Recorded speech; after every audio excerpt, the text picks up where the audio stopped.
जो औरत रात में झूठे बर्तन मांज कर सोई है, उसके घर में क्या होता है? आइए जानते हैं उससे पहले। हे माता लक्ष्मी, आपसे प्रार्थना है कि जो भी व्यक्ति इस वीडियो को लाइक और सब्सक्राइब करे, उसकी मनोकामना 1 महीने में पूरी हो जाए। माना जाता है कि रात में झूठे बर्तन पड़े हुए नहीं छोड़ने चाहिए।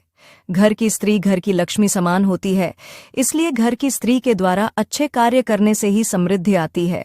माना जाता है कि जो स्त्री रोजाना झूठे बर्तन रात में धोकर सोती है, उसके घर से कभी बरकत समाप्त नहीं होती है।